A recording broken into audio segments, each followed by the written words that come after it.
What's up, y'all, and welcome back to Dad Needs to Talk.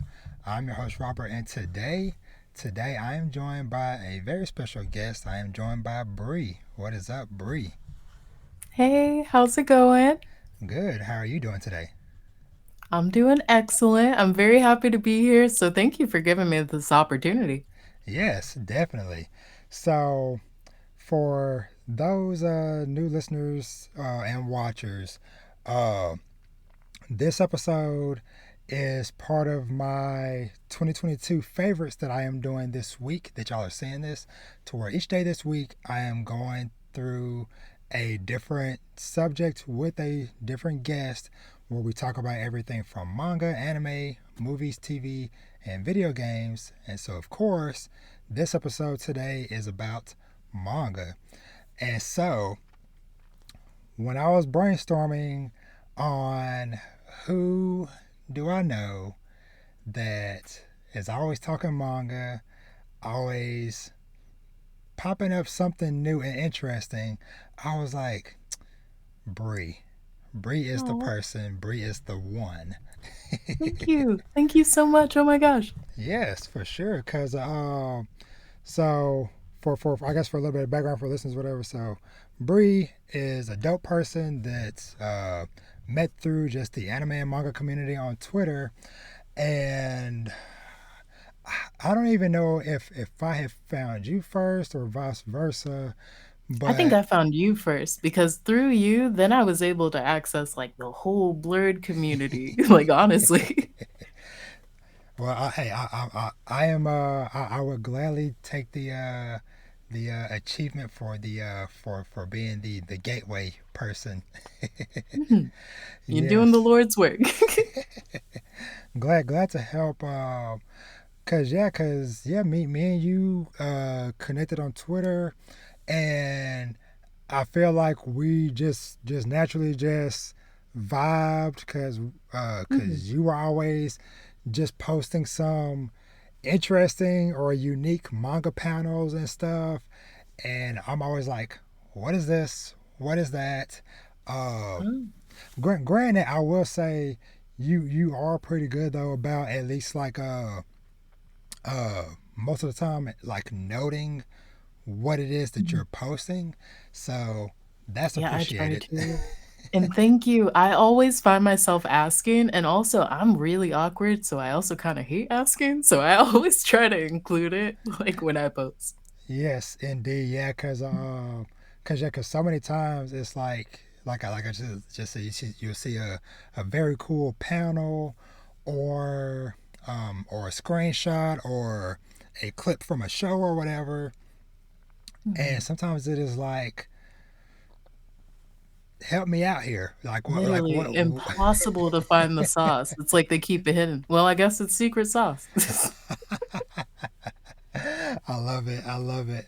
And so yeah, so that is how we kind of uh, came together, and like I said, here we are today to discuss our favorite manga we read this year. Um, and I feel like this is going to be a very dope uh, list because I know I have read some really cool things. Um, Mhm. I think probably a lot of my stuff, at least if anybody that's been listening to my show for a while, y'all have more than likely probably heard me talk about some of these series a lot across this year. But, that's also why I wanted to bring in somebody else, a new voice as well, like I said, that could help introduce to potentially some even more dope and amazing things. Thank you. Yes. So, before we kick things off, so Bree, if you wouldn't mind sharing, how long have you been into manga, and do you remember, was it like a specific series or something that like Mhm. really got you into it? Yeah, I could definitely pinpoint it. So a bit of background. I grew up in a pretty conservative household in South Florida, well, not South Florida, but basically the Northwest Panhandle. And my grandma made me read every summer because I kinda sucked at reading from the get-go. Yeah. I'm dyslexic, so I really do have trouble with, like, just the letters and numbers and everything. So Uh-huh. she just, like, dropped me off at the library every day of summer pretty much and just was like, "Go read." And the only thing that I really wanted to read was Inuyasha. Like Nice. Nice. yeah. And, oh, I love that series so much, and it was the perfect, like, starter series to get me addicted, Hmm. and Hmm. it's got everything you need, like, wonderful story, great husbands, no, but, like, it's very good fantasy, like, it's a Hmm. wonderful starter manga. Awesome. Hey, I am curious. So with you starting with Inuyasha, um, did the library have the full series, or at least have the beginning, Mhm. or was it just a random Yeah. volume you picked up? So they did have all of them, but it was, like, really hard to get them all at one time because I Yeah. guess a bunch of other people also like them. So I would always, like, have my list, like, I would keep notes on which one I was current on and what page I was on and always try to Mm, hunt down, like, what recent one I could. yes. Yes. Yeah.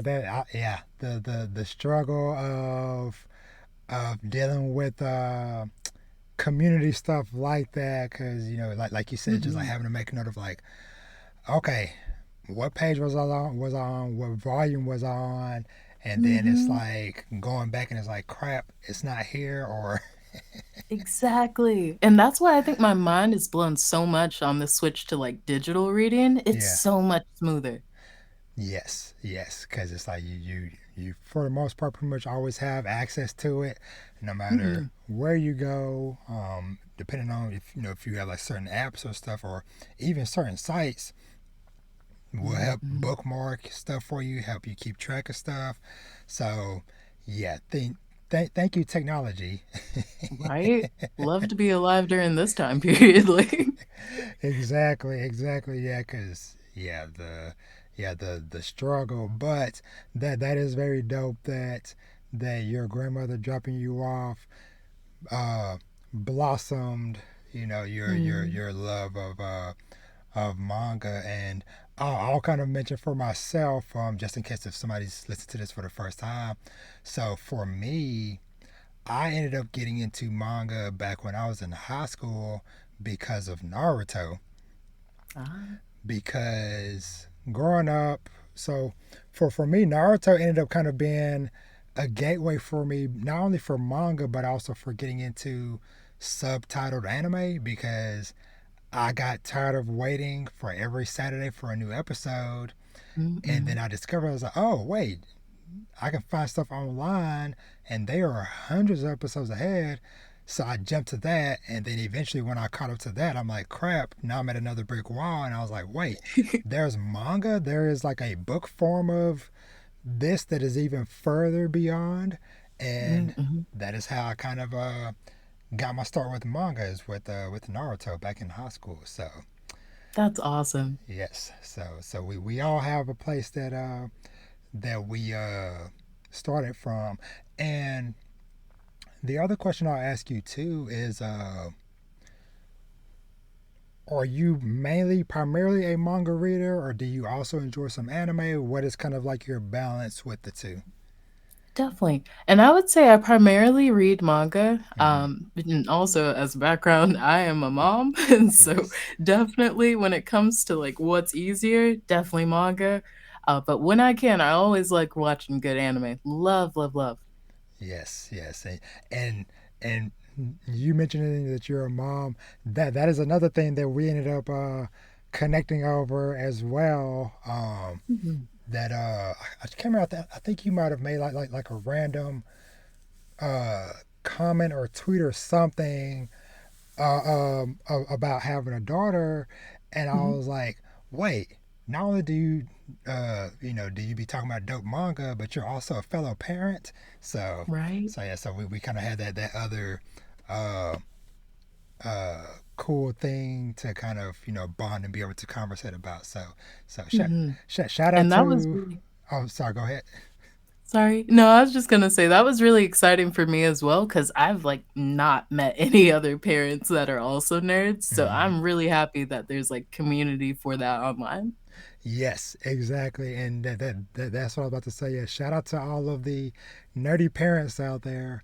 Um, you are not alone, you know, Mhm, because that is kind of why I I try to talk about family and everything amongst with the manga and anime other stuff. I'll talk about it whatever just because I know sometimes some people might feel like, oh, I've had a kid or whatever, and I'm grown and adult or whatever. I can't do this other stuff, and it's like, no, you can parents, being adults, and still mhm. enjoy the things that you want to enjoy, as evidenced by Definitely. the shelf of manga that is overflowing behind me. Yes, definitely. It is okay to, like, spend time on your hobbies as a parent, and definitely I feel like our kids would probably thank us for it as well because it kinda gives them the opportunity to see all this cool stuff. Exactly, exactly. Yeah. So shout out to all the cool nerdy parents out there. Mhm, All right. So next I kind of want to ask you real quick before we start diving into the top 10 is this year in manga. So for the year of 2022, um, how do you feel things went as far as like the just like with the variety of series that came out this year and things like that? mhm. Did you find yourself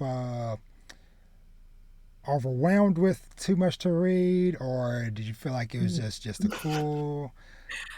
A little bit, yeah, it can feel really overwhelming, especially with all the new releases, and Yes, there was some good competition this year, like, there was some really good reads. yes, Mhm, yeah. I agree with you too. Yeah, it feels like a lot of these companies are kind of finally seeing like, oh hey, there is people out there that want these series, and so I have definitely been enjoying seeing this kind of like new era, so to speak, of like so many series getting published and licensed mhm, and picked up and stuff. It has been so cool, and both for stuff that I was already aware of, but I also love just anytime like I don't know Viz or Yen Press or one of the publishers do like their mhm. little things like, hey, here's our new series that we've licensed this month or whatever, and then Yes. seeing people in the comments being like, finally, I have been talking about this series for years, and now other people can Mhm. experience it. So that is just always a joy seeing the excitement that comes with, oh hey, something else is coming. Definitely, and that's another good reason that I really like the community on Twitter, especially, like, the nerd and, like, update community, because Mm-hmm. it's just that excitement for a new release that you've really been waiting for and getting to share that with everybody. Mm-hmm. Like, I definitely haven't been able to always do that in the past, so I definitely really, like, am thankful to be able to. Yeah, exactly, and I feel like kind of like what we talked about earlier with just like the the cool thing about being into this stuff with how technology and how connected and stuff we are, I feel like if you search hard enough, you will pretty much find somebody out there to talk about any series. Mhm, and that's So awesome. yes, exactly, cause I know like growing up, it's like, oh, I love this thing, but it's like I don't know anybody local to talk about this stuff Mhm. with, so I'm Yeah, it just was a struggle. yes. So it's like I'm just a lone fan by myself, I guess, just solo championing this Mhm. series. So You bring it up in conversation and everybody's like, "What? What are you talking about?" exactly. Though sometimes I still feel like that sometimes, which I Mm. now kind of wear as like a badge of honor sometimes because Yeah. a lot of a lot of series that I've been reviewing since I started doing this stuff have been some some lesser known series, and so it's honestly Mhm. kind of cool sometimes to where when somebody comments on one of my episodes, will be like, "Hey, I've never even heard of this series, but your description of it or whatever sounds interesting. I'm gonna check it out." That's pretty Mhm. cool. Yeah. Definitely. That always has me smiling, like, super big. Yes. Yes. Exactly. Alrighty. So, Bree, are you ready to start diving into our top 10 lists? Mhm. I'm ready. Alrighty.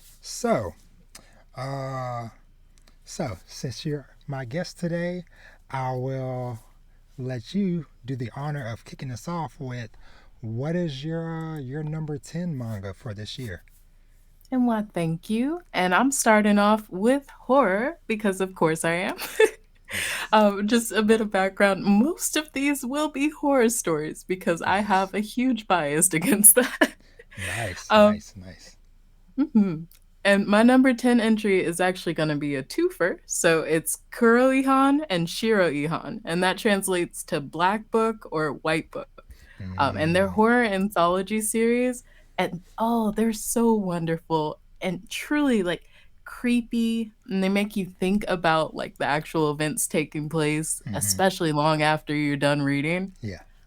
And they are really unique. Like they weave elements of like Buddhism into the story. And Mm-hmm. I really, really enjoyed that because as somebody who really is a huge fan of horror, it's hard to find those unique little twists. Like things can start to run together and feel the same. So I really like it. Yeah, I've actually because I'm trying to look it up now because I don't think I've ever even heard of that series. Mhm. There are quite a few of them. Like Yeah. he has a theme of listing the color and then Ihan, so tone.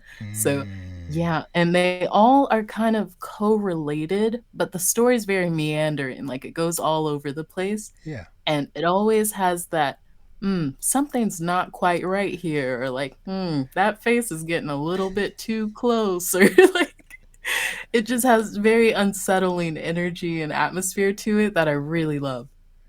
Awesome. Awesome.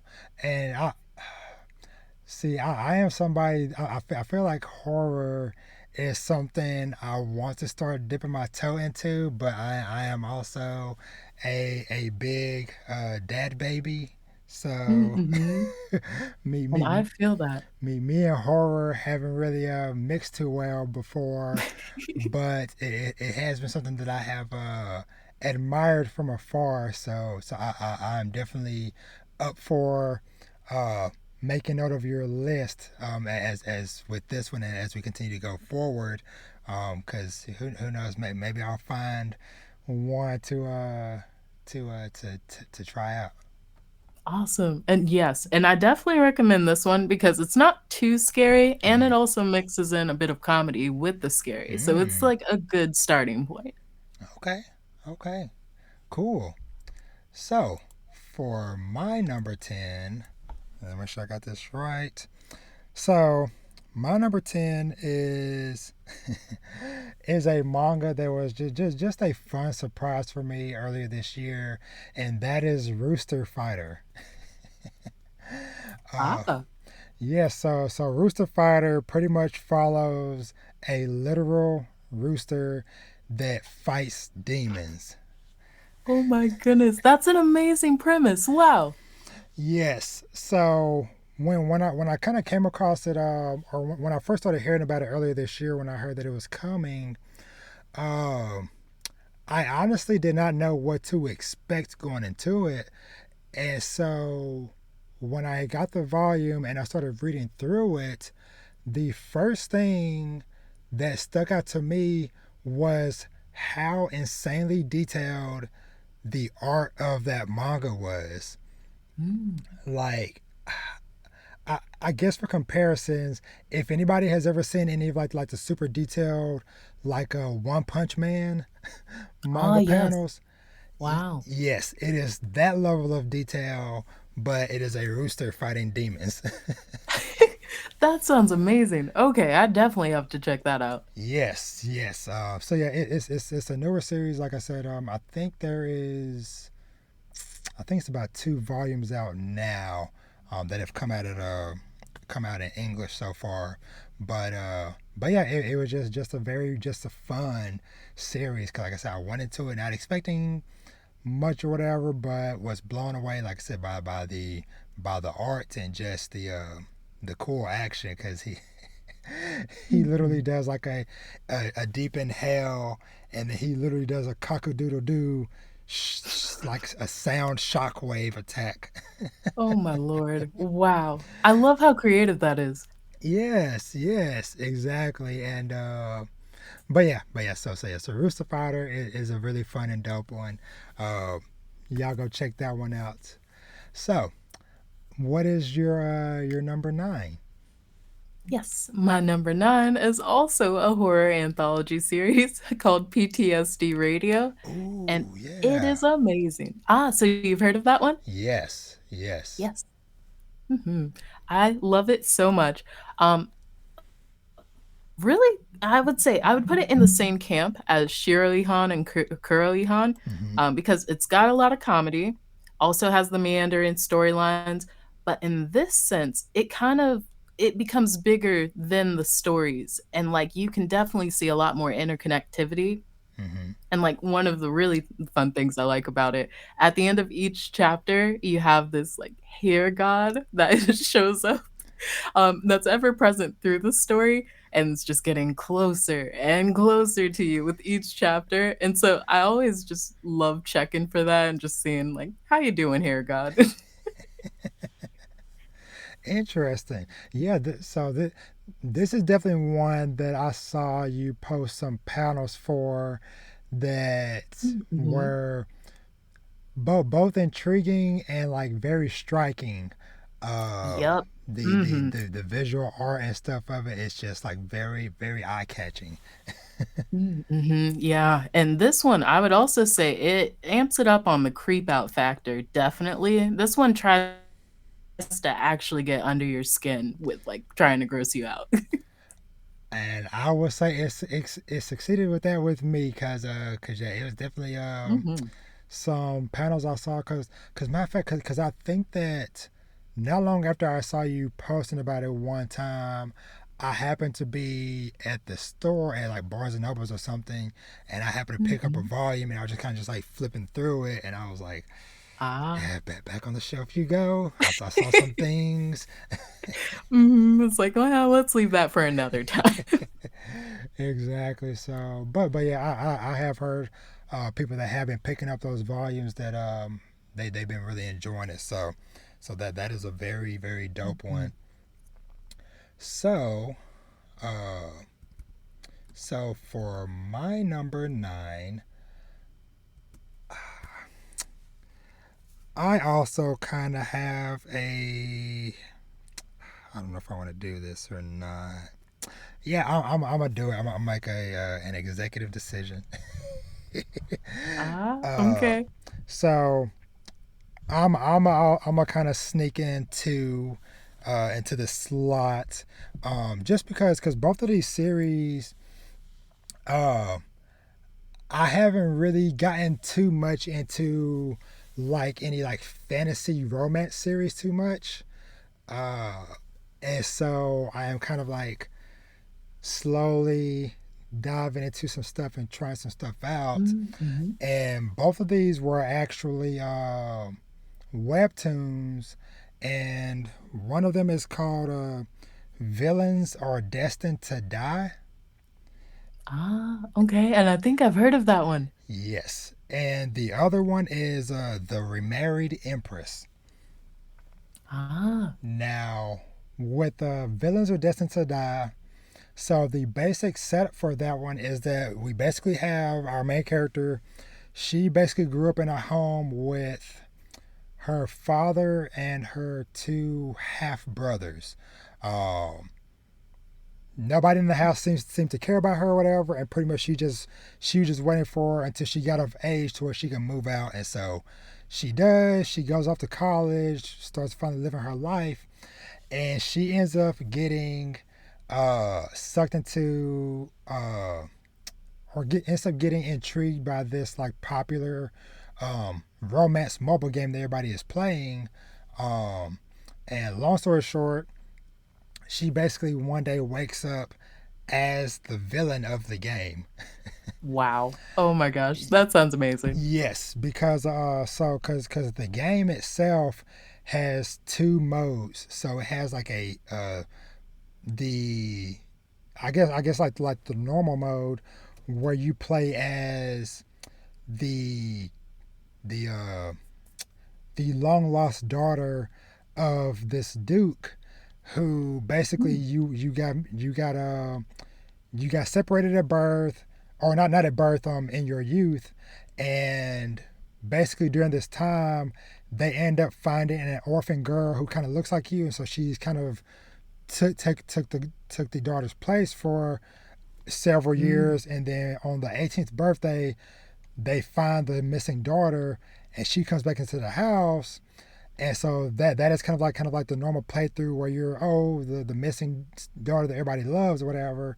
Well, I if see. you play the game on hard mode, you play as quote unquote the villain, which is the adopted daughter that everybody seems to have a problem with and stuff.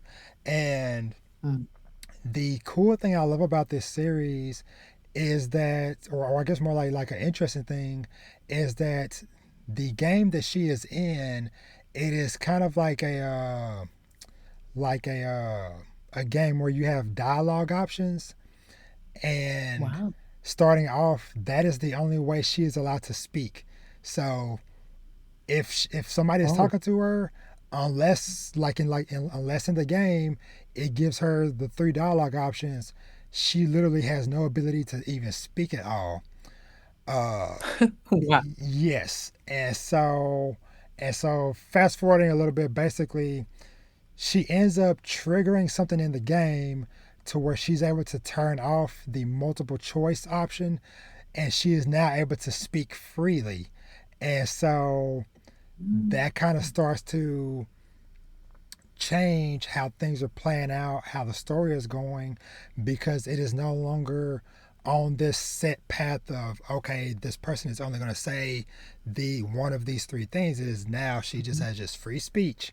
And so yeah, so that is kind I of like really like that one. yes, yes. And so that one was kind of like a the general crux of that one.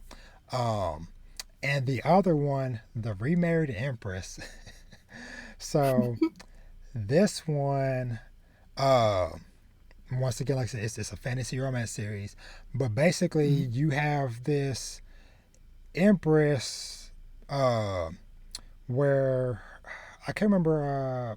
The emperor, her husband, the emperor. Basically, he goes on a hunting trip one day, and he supposedly finds this woman that seems to be injured or whatever, and basically he brings her back. He ends up kind of falling in love with her, and he takes her in as like uh his mistress. Now, Mm. in this kingdom, they're allowed to have mistresses and stuff, so it's like no big secret. Oh, okay.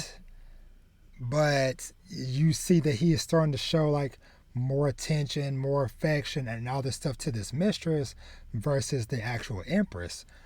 Oh Well, no. yes, and so things start to happen, and pretty much he ends up kicking the empress to the curb to marry the mistress. Well, surprise, he didn't expect the empress request. She's like, okay, hey, you want to be with her, that's fine, but I'm putting in a request to be remarried. And they're like, Oh. okay. Well, little did they know, she already also has somebody waiting in the wings. I like this. This sounds messy. Yes, yes. And the crazy thing is that that's how it starts. So the manga, like the first few uh part of the first chapter, or whatever, it just starts off with, "Hey, I'm getting remarried or whatever," and she's like, "Okay, well, I got this dude," and then the story does a flashback to like 6 months or however long prior to when all this mess started, and so you actually get to see what was going on, how the messiness happened, and stuff. So yeah. So I had to kind of Wow. shout out both of these equally. And the art in both of them is so freaking beautiful because, of course, with it being a webtoons, they're both fully colored, and Mhm. they are some Wow. beautiful, vibrant, colorful series. So yeah. Definitely. There's some what real gems in webtoons, and wow, I gotta check out both of those. Yes, yes, definitely, yeah, and yeah, I feel like this year was the year where I truly really started diving into more webtoons more, Mhm. because I feel like I hadn't really read too many. I think probably Solo Leveling and maybe one other one a long time Mhm. ago before I even knew what webtoons was. I I think what see. was it? A Red Storm. I read Ah, that, started reading that one a long time. That one was really dope too. But yeah, but this year I just kind of just started trying to branch out a bit more, and it's like, okay, there's some cool stuff over here. Let me see what's going mhm. on. Definitely. They got way too much cool stuff to sleep on it, so definitely anybody who hasn't checked out webtoons, I highly suggest it. Yes, yes, I agree. Alrighty, so moving on to what is your number 8? Yes, and my number 8 is also a horror, but at the same time, it's not anthology. This is a complete, like, contained story, and that's actually one of the things I really like about it. It's Mm-hmm. called Hideout, and to Mm. kinda set the scene for the story, a young couple who is going through some marriage issues, I won't elaborate on, are on an island getaway. And the husband says, "Hey, let's go for a drive." And it quickly goes south, like very quickly. Uh oh. And wow, just all of the shocks and twists and turns, like it has you like guessing what's gonna happen every single second you're reading it. Mm-hmm. And it has a very satisfying ending as well that I really like. And overall, this one has some amazing art, like mind-blowingly detailed art. I highly recommend it. Awesome. Yeah, cause and I'm saying so. Okay, so it's a pretty short read. I see it's just one volume. I think. Mhm. Yep. Oh, okay. See now this might be one I might be able to put on my big boy pants and try out because it'll Mhm. be a little short journey. But okay, that sounds interesting. Yeah, and I'm looking at um yeah like a couple of little images and stuff. Whatever. Yeah, it Mm. looks really good. And now it gets intense. I do have to warn you, like, this is not really for the faint of heart, and I Yeah. wouldn't recommend reading it in the dark like I did. That did not help. But definitely, it's a great read. Really wonderful story. Awesome. Awesome. So my number 8. Trying to get it pulled up. Um, so my number 8 is I would call this a rising star in Shonen Jump's catalog right now, and that is Akane Banashi. Oh, I wanna check that out so badly. Yes, so this is the one that is about a young lady who is basically on a journey of becoming a professional Rakugo person. And for those who do not know, Rakugo is a form of storytelling to where basically kind of think of it as kind of like a stage play, but it's just a single person who sits on the stage solo, and they might have maybe like a fan or something as a prop, but other than that it is just one person on the stage, um kind of like retelling a story where they do all the characters and stuff by themselves solo. Mm. So Rakugo is something that I had little to no knowledge about before reading this series, but this series does such a great job of diving into the the details and stuff of it, but without it being kind of just like tossing information at you. They actually kind of like go through what different things mean and how things work. And the Mm. kind of setup for this one is that the main character, Akane, basically her father was a professional Rakugo person, and back when she was younger, he was basically trying to get promoted up to the next level because basically they kind of have like different levels of their professions. I guess for lack of a Oh, I better term, see. kind of like a starter, intermediate, top level, so on and Mhm. so forth. Well, he was trying to get promoted up to the next level, but the the kind of like head guy that was the judge, he ends up failing him, and everybody in that entire like class or whatever, they all get failed and don't get the promotion, and that pretty much Mhm. ends the father's career. Oh, wow. And so the story does kind of like a slight time skip to where she is now, like I said, like a young adult, because I think she maybe is like, I can't remember, somewhere between 17 to 19, somewhere in there. Um, Mhm.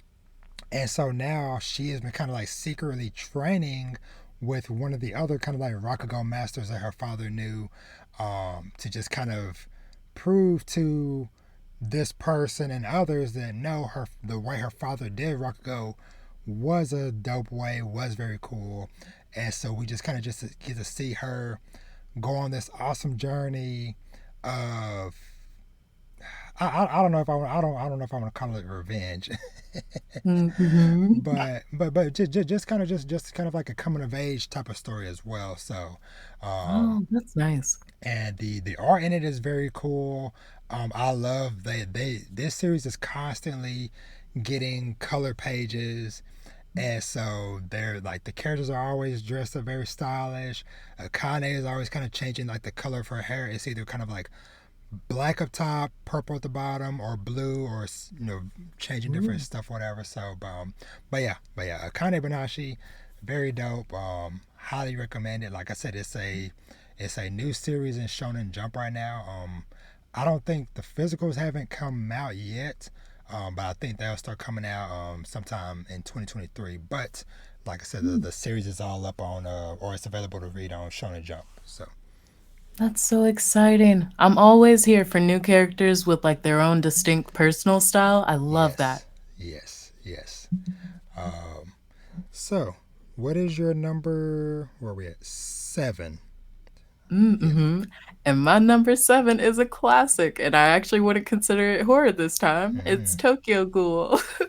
Um, mm, absolutely love this manga. It took me rereading it to realize just how much I love it. yeah. I feel like it captures that sorrowful, depressive state, when you're a teenager and you're like, "Oh, the world hates me." That's Yes. what this feels like, only reading it, and I love that so much. Also, I really appreciate the art way more now because, man, some of these, like, for example, like Kaneki's emotions, like, whenever we get really into the thick of it, Yeah. that art is all over the place, like ink splatters everywhere, crazy lines for the movement. And actually, readability gets kind of blurry in like some action scenes, Yeah. but I think it does like a service to the overall aesthetic of the story. Yeah. I agree with you too. Yeah. Tokyo Ghoul was a very dope read. Because I remember when I Mhm. kind of like first dived into it, not that many years ago myself, and yeah, I just got instantly hooked because of course I had watched season one of the anime back when that came out and really Mhm. enjoyed it. But of course, Tokyo Ghoul is one of the prime examples of read the manga.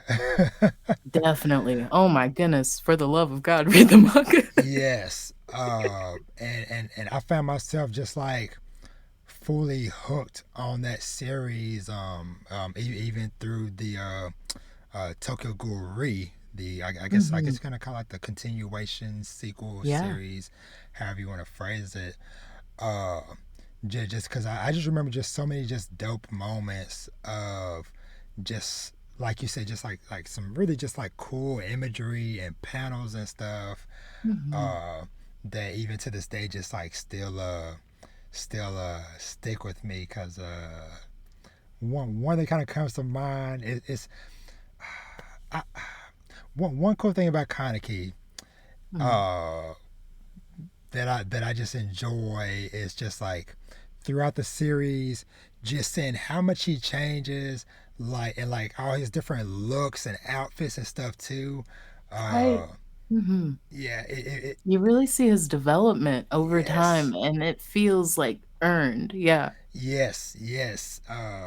And I distinctly remember like the panel or the shots to where they kind of formed the group that they called Goat, Mhm. Oh my and goodness. I am like, how awesome and how dope is a Mhm. character to self-name themselves Goat. Yep, they knew. So yeah, so cool. That is a very dope, very awesome pick. I like that one. I like that one. Uh, Thank you. yeah, shout out to Tokyo Ghoul. Mhm. So my next one, and I'm trying to think. I feel like this is probably the first of a few thriller Ooh. leaning series, which I didn't really think about until I was like looking at my list and started like looking at the names, and I'm like, that's a thriller, that's a thriller, that's a thriller, and I uh, see. and the series I'm talking about is Blood on the Tracks. Oh, I love this one. Oh, I'm so happy this made your list. Yes, yes. This was one as I was kind of like looking back over the stuff that I have read this year, stuff that I have reviewed. This is one that I have continued to come back to. Now I do Mhm. I kind of let some chapters build up before I do not do another binge because I feel like this series is perfect for binge reading. Um, cause but yeah, but so this is one Mhm. I had bought I think volumes 1 and 2 a year ago or something, but I just sat on them. You know, Oh. I just didn't read them for whatever reason. Actually, I was a little bit hesitant because of there's a panel very early on in that very first chapter where Mm. it's a double page spread of the mom's face. Mhm. Yep. I And know exactly which one you mean. It's a very striking image. yes. And I remember thinking at the time, the first time I opened up the volume and I got to that panel, it was like she was literally telling me, "You are not ready for this now." Mhm. And so I put it down for, like I said, for half a year to a year, however long it was. And maybe in the most cruel fashion, the most, I don't know, twisted comedic move, uh, I decided to start reading Blood on the Tracks on Mother's Day. Oh, goodness. Oh my goodness. Well, wow. That's a quite a time to kick it off. Yeah, I don't know. It's like I literally woke up that day, and I was in the mood to read something. Oh, you know what? Because Mother's Day was on a Sunday, and of course Sundays I always Mhm. read new chapters of manga or whatever.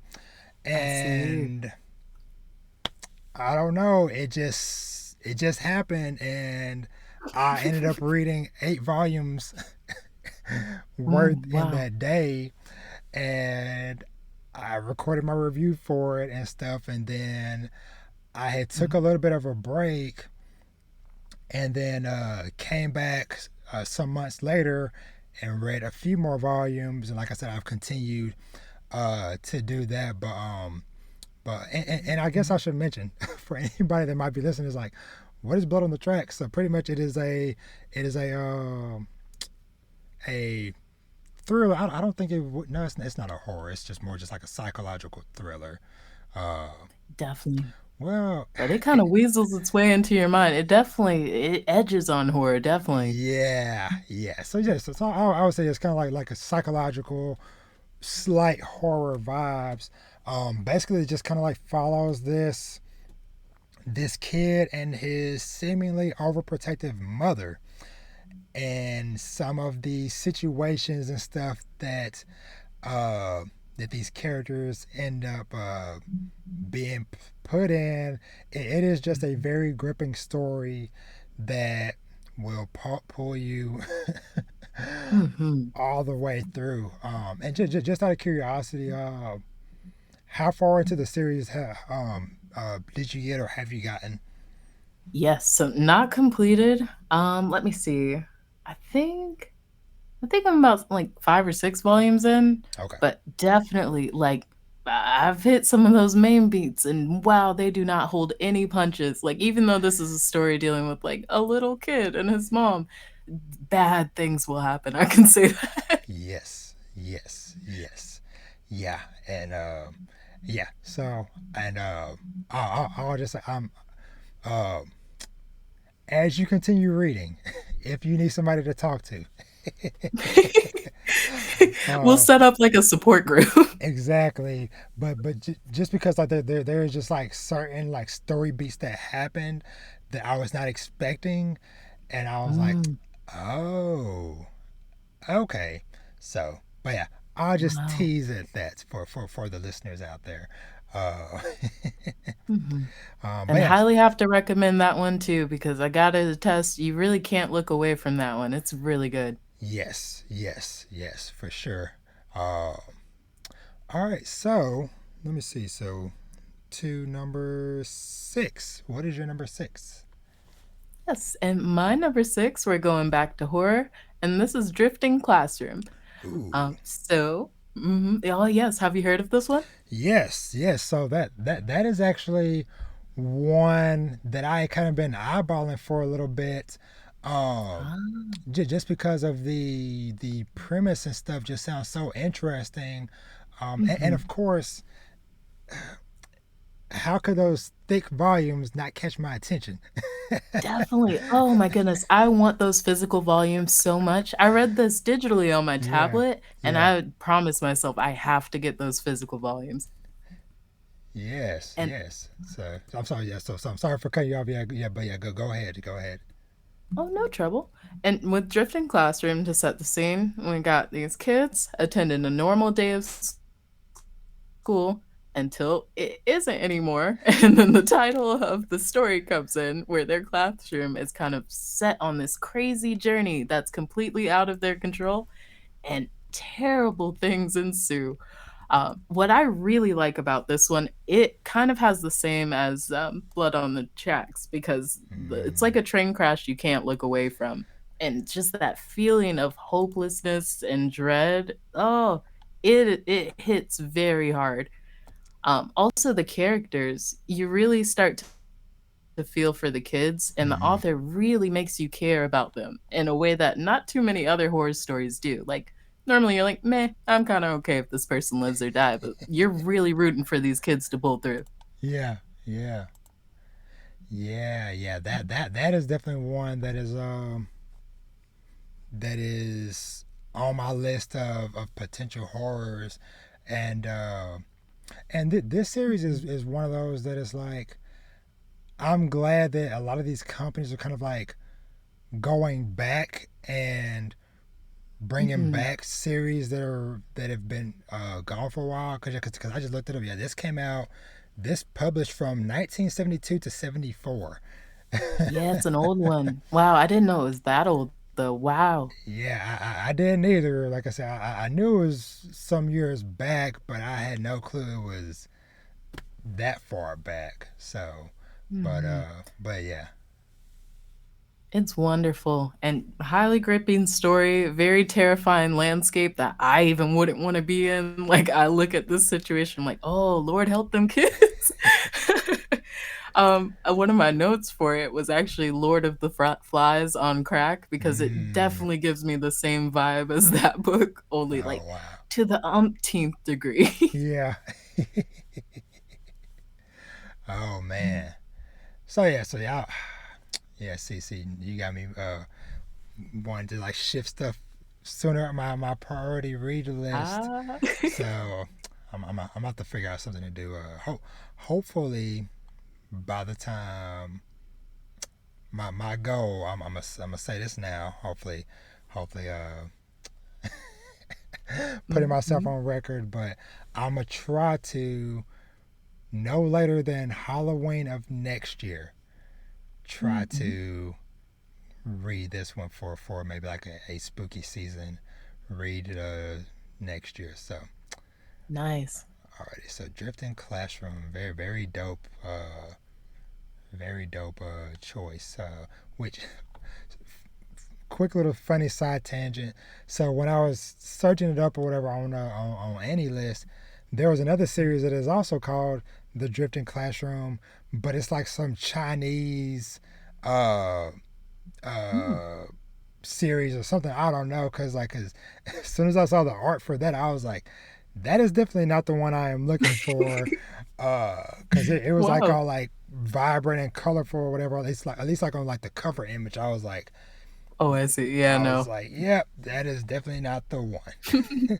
We're looking for the dark, abysmal one. Yes, the one with no hope. Mhm. Yep. Okay, so number 6 for me is another one that I read at the very beginning of this year, which I'm trying to think, is this the first of the ones I've mentioned that's got an anime coming? Yeah. So Ooh. this one actually has a anime that is going to be dropping in April of 2023, and that is My Home Hero. Mm. Have you heard of this one? I haven't heard of that one. Yeah. So this is another psychological thriller about Ooh. a husband and wife that basically work together to cover up a murder that they kind of committed to protect their daughter. Wow. Okay. Wow, that sounds interesting. Yes. So this is one I have found out because of I can't remember the full name of the Twitter account, but I know me and you both follow it. It's the Manga Morge or something like that. Manga Yes. Morgue. Yeah. I definitely know which one you're talking about. Yes. Yes. So they had posted I don't know, maybe like the release of like volume 17 or something, whatever, in Japan. And I'm looking out, no, I was looking at one of the covers, and it's just a guy in a business suit or whatever. And I'm like, huh, what is this? And somebody in one of the comments somewhere has said something about it being like a Breaking Bad situation where a normal guy ends up Mm. in basically kind of getting pulled into the kind of like underworld sort of stuff with like drugs and stuff, whatever. And so Wow. I'm like, okay, I love me some Breaking Bad. Mhm. What is going on? And so yeah, that's basically what the setup of it is. That basically the daughter uh was dating this guy who was part of the yakuza, but basically he was planning to try to kidnap the daughter to get money from the grandparents because the wife's uh the mother's family is they have like some like wealthy corporation or something or whatever. So long story short, he was just getting Mm. with her to try to get to the money basically. Oh, Uh snap. well, one day, like I said, I'm trying to go into it too much or whatever, but Mhm. just for setup purposes, basically the dad is over at the daughter's apartment when she's not home. Um, he was waiting for her to come back, and basically the boyfriend comes in uh, while the dad is in a different room, and the dad overhears a conversation of the guy basically talking about like threatening and potentially killing the daughter. Oh my goodness. Things happen, a murder happens, and mom shows up and is basically like, what is going on? The dad explains, and then she's like, all right, let's get this cleaned up. and Nice. that is where the story takes off. And now you kind of have these, you have the other Yakuza members sniffing around because they're like, huh, Mhm. where did he go? The last time he was seen was here. They're Oh my questioning the goodness. father and the mother, and so it's this kind of like cat and mouse Mhm. game to where they're trying to maintain a normal lifestyle, but they're slowly getting pulled more and more deeper into the darker world and all this stuff, whatever. So, but I see. but Wow, that sounds so interesting. yes, so it was definitely a very big surprise read. And honestly, yeah, even bigger surprise that it is getting an anime because the manga isn't even licensed over here yet. Oh, wow, I see. So And so also, I was Googling it and going through those covers, and he looks like he was going through it on each one of the covers. yes, yes, yes, yes, exactly. Um, so yeah, so that is my number. What did I say? Six. Yeah, my number six. So yeah, so y'all go check that out. And like I said, if you don't get to read it, at least hopefully, fingers crossed, the anime is good. I hope. Definitely. But yeah. So all right. So now, uh, we are at the halfway point. We are to our top five. Um, Woo. and real quick, hold on. All right. So Bree, kick us off with your number five. Okay. And my number 5 is Blue Lock. Oh my gosh, I'm so excited to talk about this one. Nice. So this is probably my most one of the most well known on my list, Mm-hmm. and I had to include this because I am obsessed with this story. Like this story literally got me into sports, which is kind of Nice. incredible. I don't really have the attention span for sports, but it had me watching like the World Cup. And I never do stuff like that. Yeah. Yeah. Um, it's very intense, and like a sports story, it focuses mainly on the characters, and will have you, like, falling in love with these people because the character development is, like, next level. It's so good. And really just the way they break down aspects of soccer and, like, Mm-hmm. how you can apply different lessons you learn in the game to your life. I really love that. Awesome. Awesome. Yeah. I'm trying to think. Manga wise, I had only read the first volume. Um, but I have been keeping up with the anime every weekend, and Mm. so it has been a fun just experience just watching um all this stuff just could just kind of unfold and stuff. And Mhm. so just out of curiosity, how deep are you into the manga? Oh, pretty deep. So the first 100 chapters I read in, like, Nice. 3 days because I Nice. was obsessed with it, and Nice. then I only realized that we had, like, 90 chapters till I was caught up, and so then I started rationing out the chapters because I have no self-control.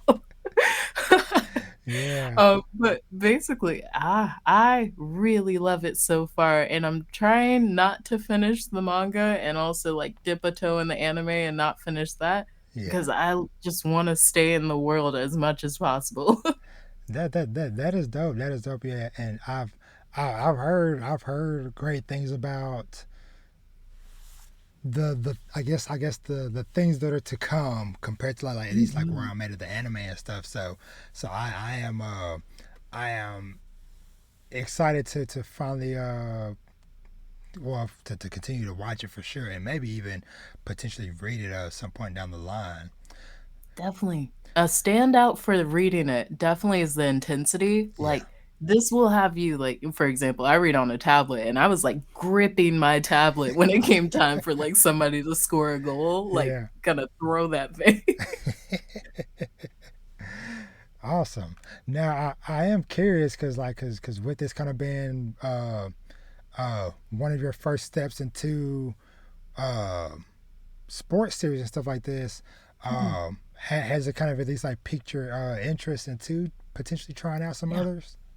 1,000%, yeah, and it made me look at series I wouldn't have considered otherwise. Hmm. There's another soccer one ongoing that's Ao Oshi, I believe, or Yes, yes, mhm, yeah, yes, and I really yes, wanna check that one out because of Blue Lock. yes. Please do, please do. Mhm. Uh, so a little peek behind the curtain. Uh, so right before we were recording this manga one, I recorded uh my anime episode, and Ah, me and my friend Shelby, uh, we were talking super deep on the anime for Aoashi, with that, in comparison to Blue Lock and stuff. mhm. So definitely, for sure, definitely check that out too. Because that is also a Definitely. really good one too. But I feel like it kind of has like a different vibe from Blue Lock. Not saying like it I does still see. have those intense moments and stuff, Mhm. but you'll see whenever you get to of what I mean, of like how it's kind of similar, but also you'll see like where they kind of like diverge and stuff. So I like that. That's cool, and that's great that they each have their own, like, a unique identification because, yes, you make a story about soccer, you're like, "Well, I can only do so many things." But exactly, yeah. exactly, exactly. So I'm trying to make sure I'm keeping track of where I am with my stuff. Okay, so my number five is, and I did not plan this. This is just pure coincidence. This is another one that is also a psychological thriller Mm. that is also has an anime coming out in April, uh, which I was happy about, but I'm also like no, both these series I love will be airing at the same time, and that is Oshi no Ko. Ooh. Mhm. Definitely wanna check that out. Yes, so I won't dive too deep into this one because this, like I mentioned at the start, pretty much everything that I have named and probably will name today, I have separate long reviews for each of them. Some of them spoiler filled, so go check those out. But Oshinoko, Mhm. this one is it is a psychological drama that basically follows uh, the life of this pop idol and her twin kids, and them kind of being raised up uh, in the industry and things like that. So I'm gonna kind of keep it vague because the less you know going in, the the better the surprise. Ooh, and I definitely have to check that out. It kind of gave me, like, Perfect Blue vibes, like, from Satoshi Kon. Mm, That's really the only thing I have similar to compare it to, but if yeah, it's anything like that, I know I'm gonna love it. yeah, and the kind of wild thing about this too is that this is from the same person who made Kaguya-sama: Love Is War. No way, wow. Yeah, yeah. So same author. He got a different artist for this because pretty much after Kaguya going forward, he's only going to focus on doing the story aspect, and he's going to get different artists Mm, for other series and stuff going forward. I Um, see. but yeah, still the same author and writer of the story as Kaguya-sama is doing this. So. So yeah, so they're definitely a pivot Mhm, in genre from the kind of like romance stuff of that to the kind of like darker vibes of this. So yeah, definitely. so Oshinoko is my number five. Wow. That's so interesting. They went from Kaguya-sama to Oshinoko. That's crazy. Yeah, yeah, yes. So what is your number four? Yes, my number 4 is gonna be Witch Hat Atelier, and Yes. absolutely love this one. Oh, this one gives me all of the wonderful, happy little bubbles that you get from like reading a storybook or like a fairy tale book. And the art is absolutely breathtaking, so Yes. detailed and so wonderful. Um, Magical. Like if I could sum it up in one word, just magical. Yes. The story follows this little girl who has always been obsessed with like magic and like dreaming, just kind of letting her mind wander. Mm-hmm. And she's finding herself involved in this magical world. And also, she's an outcast, and you really see her trying to like find her place in this world. Mm-hmm. And also the system for magic is so cool and inventive. I really like that they actually have to learn the runes and like it makes more sense for them to go to Yes. school. 'Cause yeah, oh, imagine misdrawing a fire rune. That could get real bad. Yes, yes, yeah, and I'm right there with you. Like that. That was definitely a. This was even though this series isn't on my list. It was a struggle not to put it on my list, but I'm Mhm, right there with you to where yeah, this series definitely has some of the most beautiful art I have ever seen mhm, in a manga, and yeah, I'm right there with you with how they use the magic with drawing and stuff, whatever, and like you said, like how mhm. they break down how all that stuff works. But yeah, this is definitely such a fun series. I need to get back to reading more of it because I think I made it to volume 5 or 6. See, I'm on 5. Oops, knocking stuff off my shelf. Uh, yeah, yeah, because I don't think I had made it. Okay, I think I did make it to like the beginning of 6. Okay, yeah, yeah, because I'm seeing some familiar stuff. But uh, but yeah, yeah, that series is definitely highly recommended, like you said. Mhm. Um, It's a really heartwarming fish out of water kind of story, yes, but also it just shines through the art. The art communicates so much that even like words couldn't. And just the paneling, how it literally hops off the pages, like it doesn't feel contained or limited to the page. yes, exactly. And I'm curious, have you checked out the author's other series? I haven't read all of it, but and I might butcher the name, but I think it's Eniel and Duela. I haven't, but I definitely need to. Wow, that art looks amazing.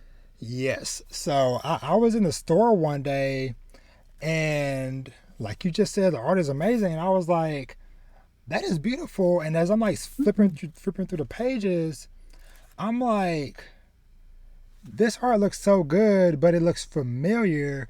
And then Mhm. when I looked it up, whatever, I found out I was like, oh, this is the same Arthur as Witch Hat. So this is the Wow. series that she did before Witch Hat. Um, Wow. and it's I short. absolutely have to read that. It is only 3 volumes. So Wow.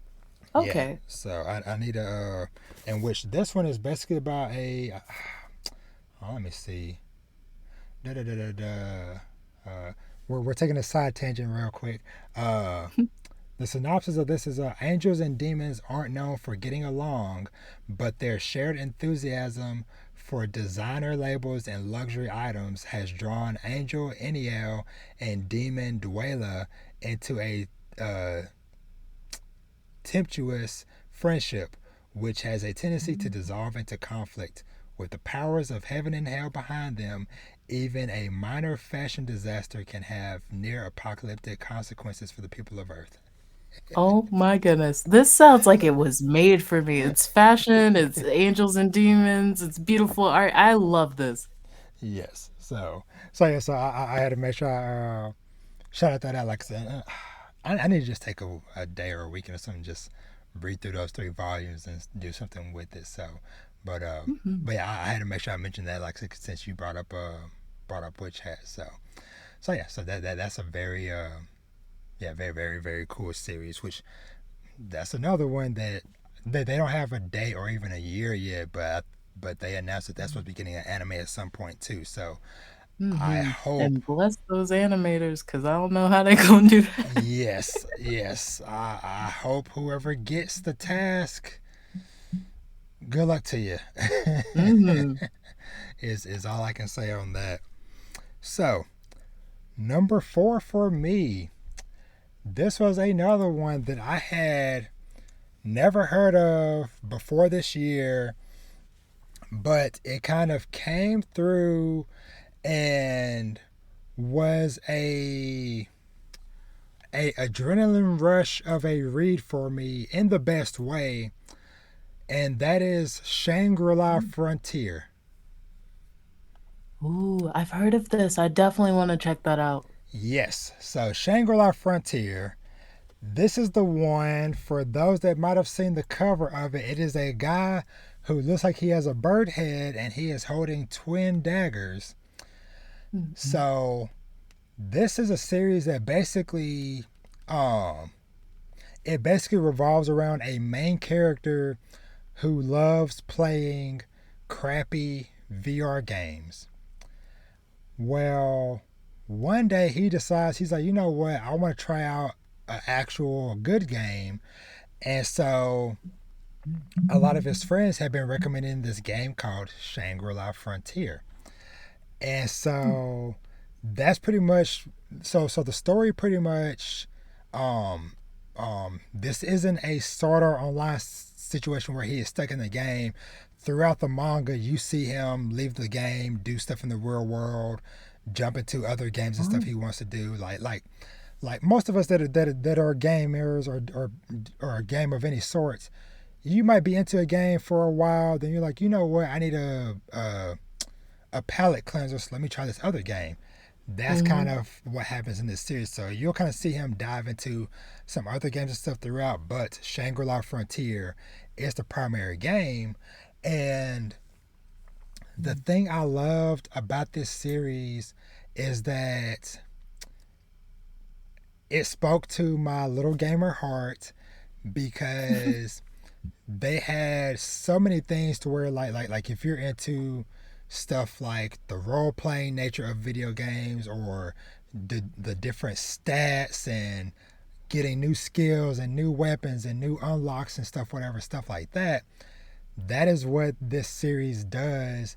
And it has a very cool world and lore behind the world that just makes you just interested to see more locations, to see more enemies and stuff, because one of the big attractions for the video game of Shangri-La Frontier is that there are, and I can never remember the number, but I think it's like 6 or 7 like mythical boss like creatures or whatever in the world.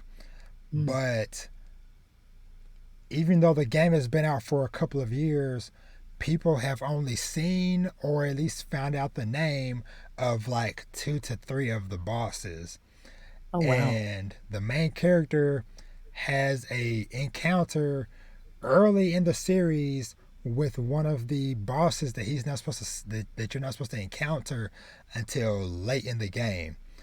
And Wow. so this series just has so many freaking cool action panels. Like I said, like the action was just so well drawn that it was just an adrenaline rush to read it. Mm. So this is one I definitely highly recommend as well. And I know I sound like a broken record. This also has the anime coming out next year as well. Ooh, I, that's I so just exciting. I just lucked out with just like everything I've listed together. All have animes coming. Um, Mhm. but and just from the like the brief little glimpses I've seen of the trailer that they put out for the anime, it looks on point. So Wow. but yeah, Shangri-La Frontier, highly recommend it. Like I said, if you are looking for a good and cool series to read. Mhm. Definitely adding that one to my list. And wow, I'm excited that one's also getting an anime. Yes, for sure. All right. So, all right. So we are now down to our final three. Woo, top three. Yes. So, kick us off with what is your number three? And I really was like hemming and hawing over these decisions because, like, honestly, all three of these could tie for like my favorite. Yes.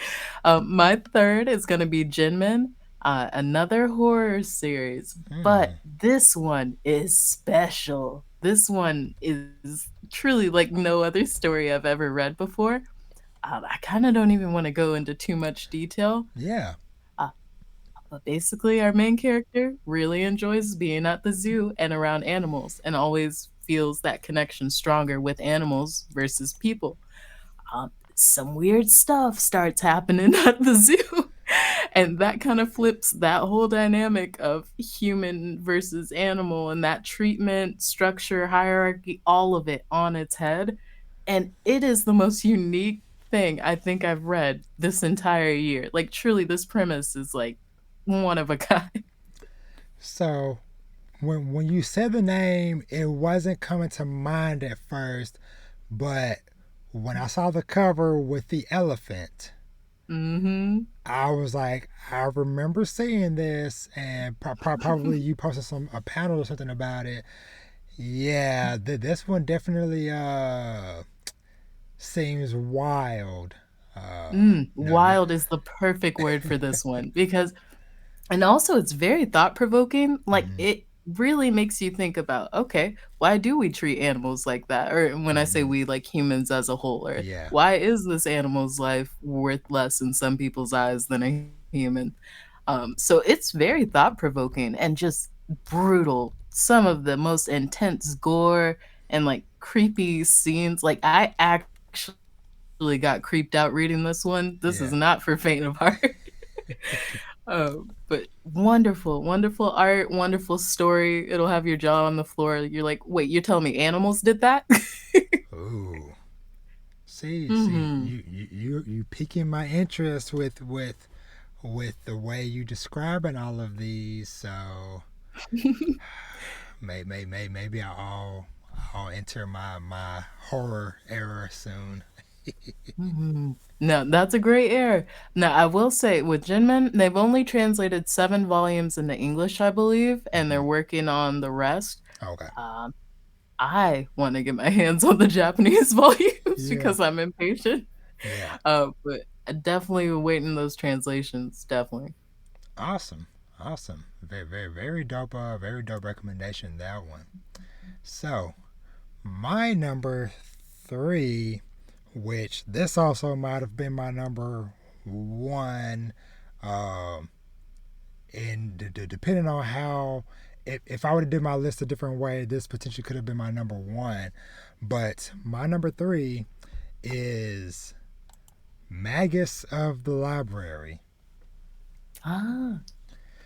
Now, this is another one that I would put up there with Witch Hat as far as some of the most beautiful art I have ever seen Mhm. uh, in a series.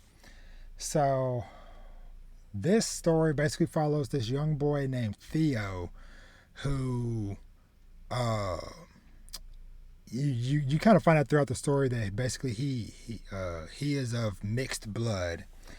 Mm. Because for one, when you see him and you see some of the other characters, whatever, in the village that he grows up in, or whatever, he looks different from, okay, he has, blonde colored hair. He has kind of like some pointy ears. It's kind of like, okay, what is up with this kid? Uh, Mm.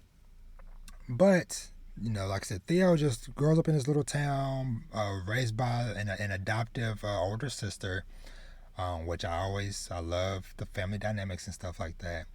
Um, but he just has a simple thing of just wanting to go to the library and to read the books. That is all Theo wants in life, is just to be able to uh to read books and to just kind of experience adventures and stuff through the stories in these books.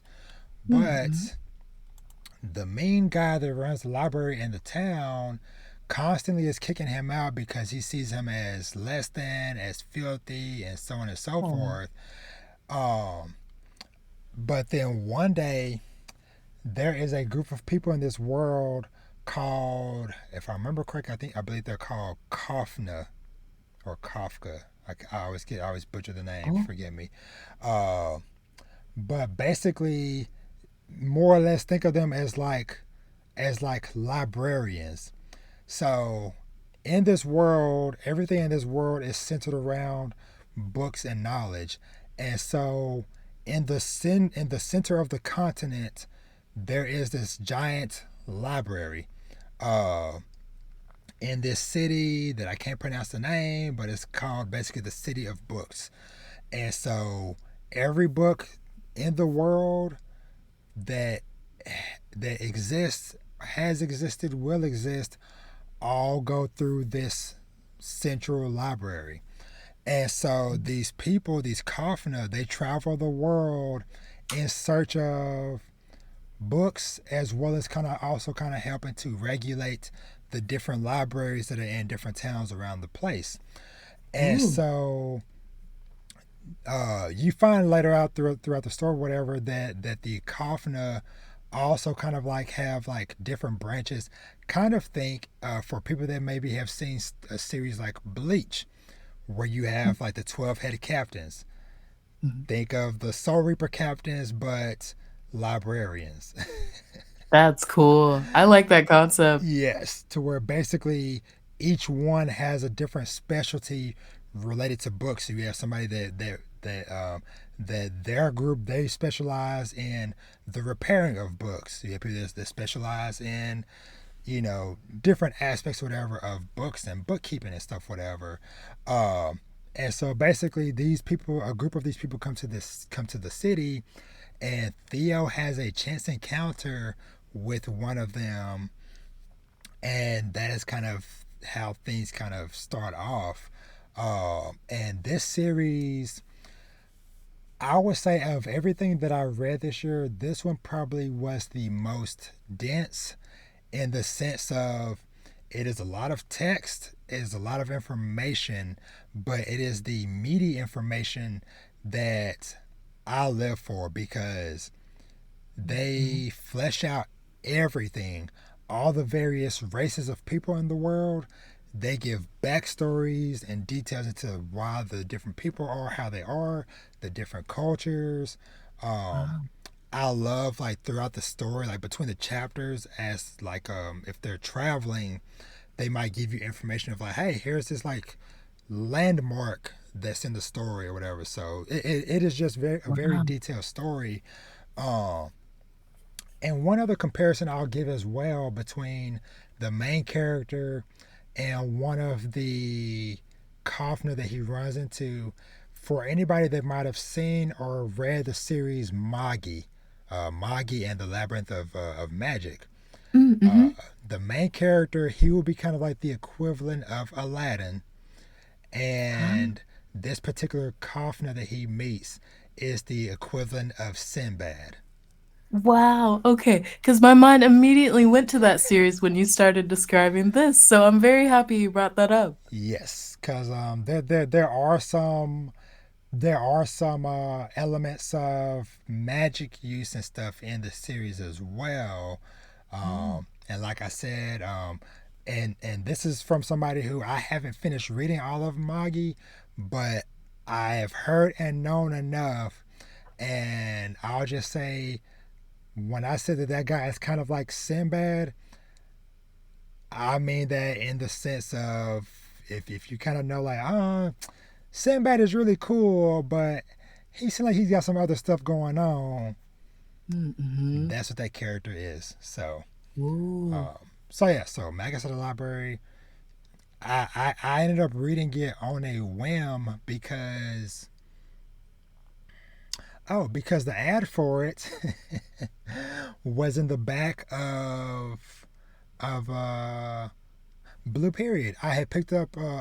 the first well, it was volume 6, but it's the first volume that takes place that covers the end of the first season of the Blue Period anime. And in the Mhm. back of it, they had an ad for a different manga, including Witch Hat. But then I also saw Magus of the library, and I was like, Wow. that art looks beautiful. What is this? And Mhm. here it is. So That's so awesome. Yeah, that's the only time I don't mind ads in the back of manga because, like, they'll really give you some great recommendations. exactly, exactly. Alrighty, so we're kind of down to our final couple. So what is your number two? Hey, my number 2 I'm very excited about, it's Chainsaw Man, and Mm, of course, this had to be on my list. This is one of my favorite stories I think I've read, like, ever, truly. Just the way that it is gripping in the way you don't wanna put it down. I think yeah, I blew through it in, like, 2 days, like, honestly. nice. Um, and just the characters, and oh, sorry, should I provide, like, a brief summary of it? Sure, sure. Yes. So this story follows Denji on his quest. He has a few of them, honestly, and it's really just to mind his business, be happy, well, as happy as possible, and be familiar with the opposite sex. Yes, yes, He really cares about that for some reason. yeah, Uh, but also it follows him and entering this whole world of devils and just, association sorry, my mind is slipping and I can't think of the association's name, but yeah, yes, we just follow him trying to, like, just learn the way and, like, pick up the skills of being a devil hunter, and woo, it's bad. yeah, yeah. Did you begin put through it? Yeah, I feel for Denji, like, my heart really goes out for him, and pretty much for everybody in this series. The character development is so good, Yeah, and the human relationships and it doesn't even have to be humans, but, like, that human bond that's yeah, depicted, I think is what I really like about this series. Um, and also, I don't wanna get into too much details, but some of my favorite things are, like, spoiler territory. yeah, It's just they don't hold any punches when it comes to the villains and their abilities and what they can do. yeah, yeah, yeah. There are definitely Mhm.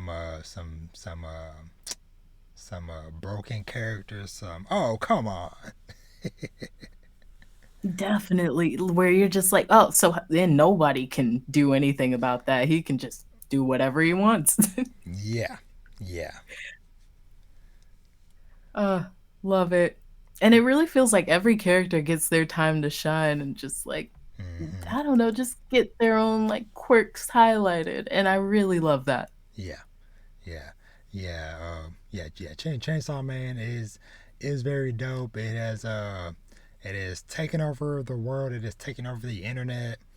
Uh, Mhm. and especially with the anime currently airing and stuff. So yeah, it Yeah. is.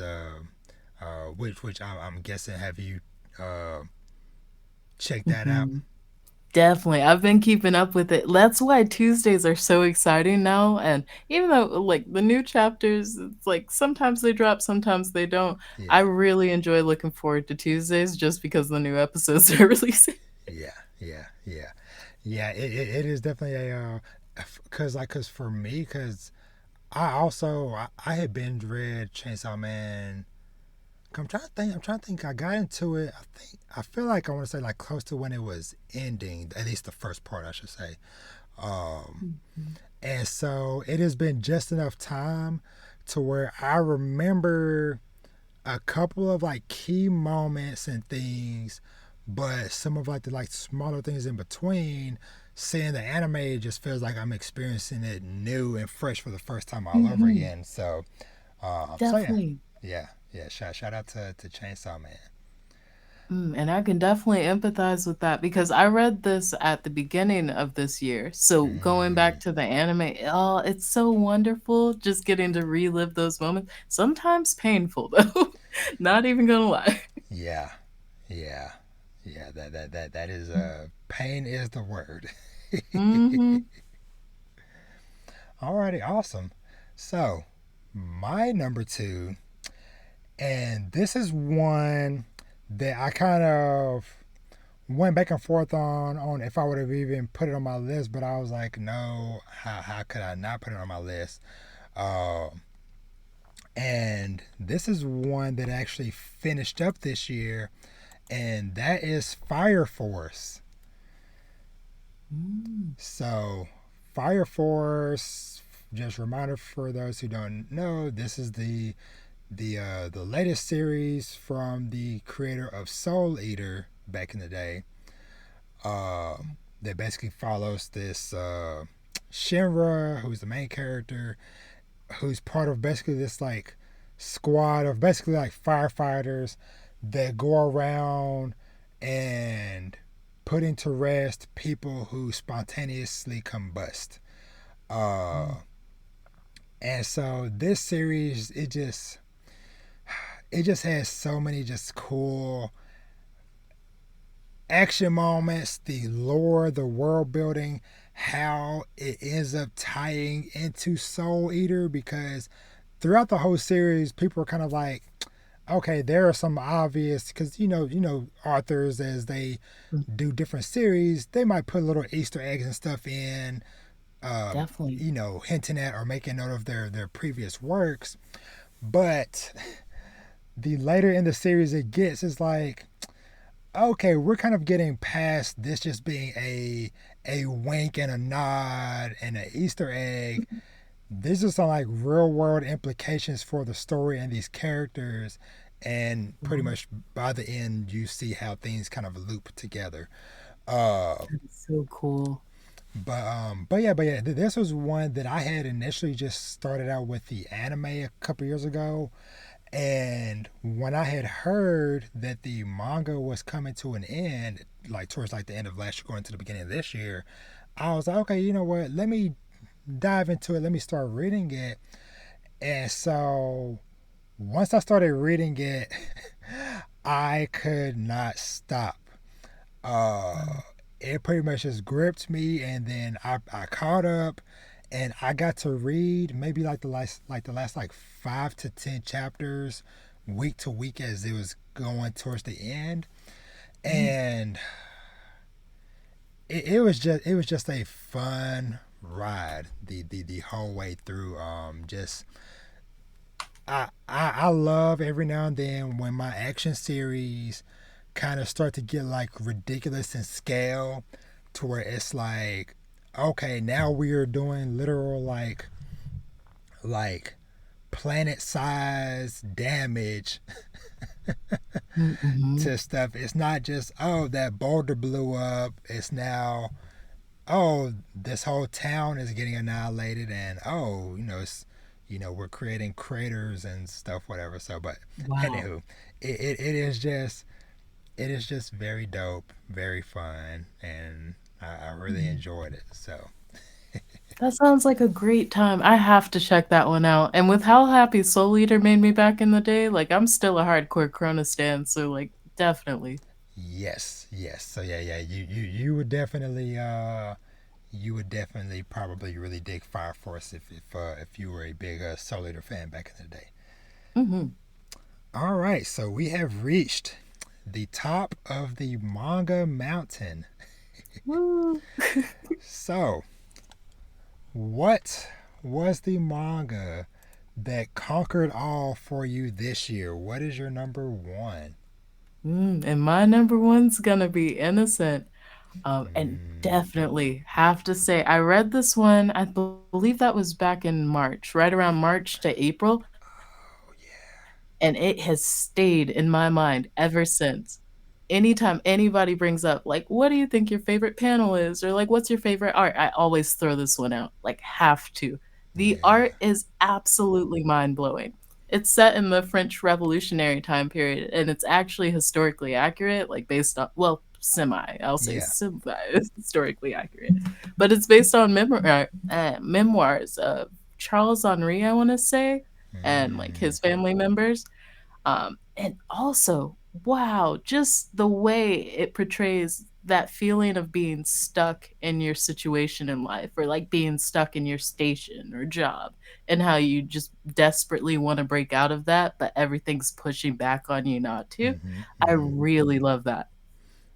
Mm. Awesome. And yeah, uh something about that this cover for the first volume is just like Mhm. it's just like very striking, but also very different too. Um, Definitely. It's unlike anything I've ever read. It's really like mixing history with manga in a way that actually, like, I feel like it does it more justice than just reading, like, a history book. yeah. Okay. So this is one I will have to add to my reading list as well. Plus, I also see it's not super long either. It's only 99 chapters. At Mhm. least Yeah, it for this first part, because I see there's also a sequel. yes, Innocent Rouge, I highly Yeah. recommend that as well. Yeah, they work really well together. Mm-hmm. Innocent Rouge will have you finding out more about the other character that you meet in Innocent. Mm. I'm blanking on her name right now, but she's blonde and wonderful, and I love her. Yeah. Yeah. I'm looking at this at the cover and stuff for it now, and yeah, it is yeah, yeah, yeah, they're definitely very beautiful. Marie Joseph is Marie. Mhm. Yeah, yeah. and I believe she's actually supposed to be, like, the namesake for Marie Antoinette, so yeah. Gotcha, gotcha.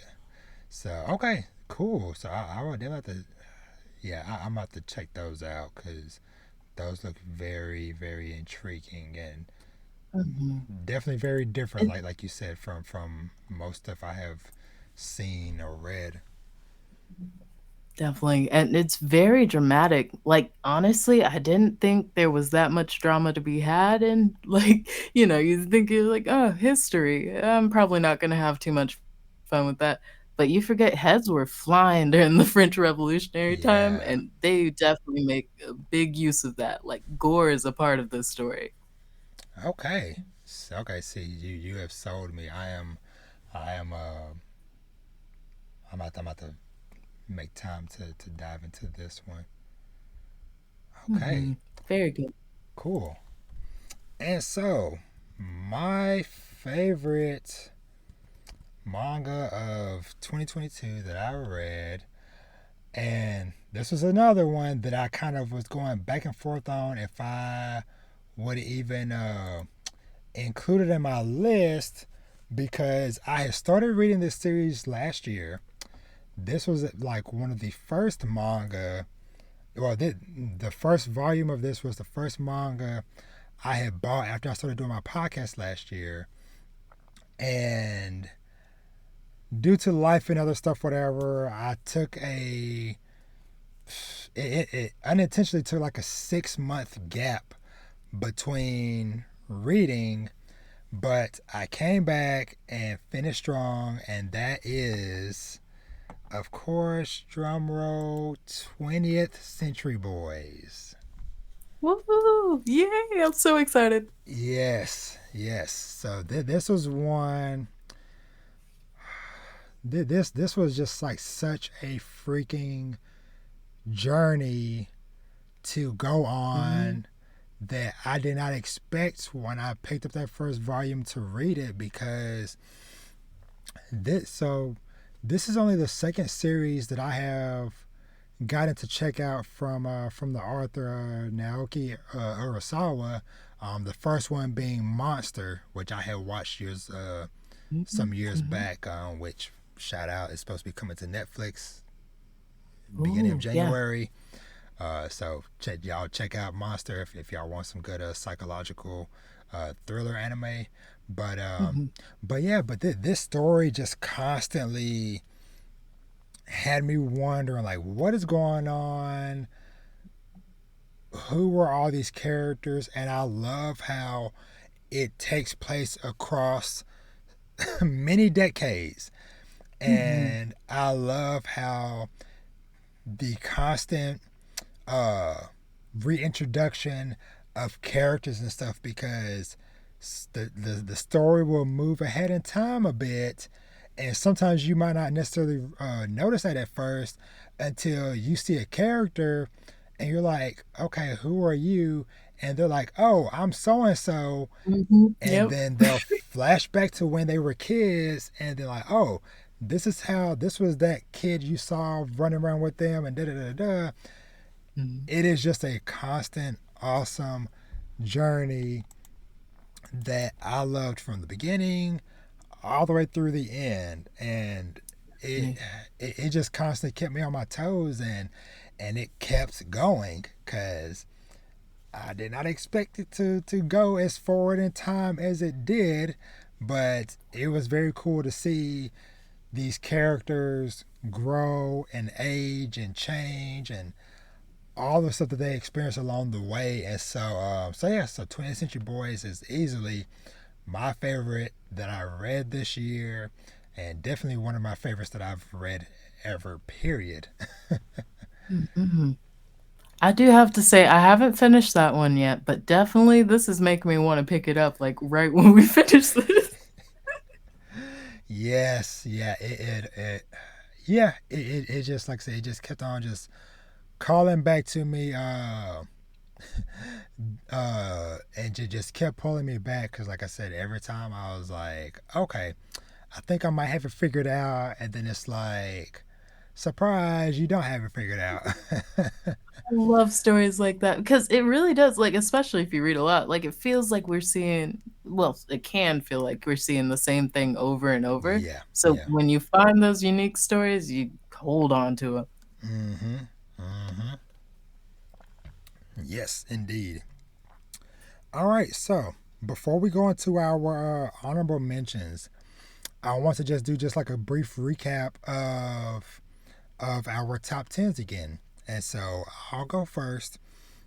So my top tens were number 10 was Rooster Fighter, number 9 was Villains Are Destined to Die slash The Remarried Empress, number 8 was Akane Banashi, number 7 was Blood on the Tracks, number 6 was My Home Hero, number 5 was Oshi no Ko, number 4 was Shangri La Frontier, number 3 Magus of the Library, number 2 Fire Force, and number 1 20th Century Boys. And Bree, will you do Ooh. us the honor?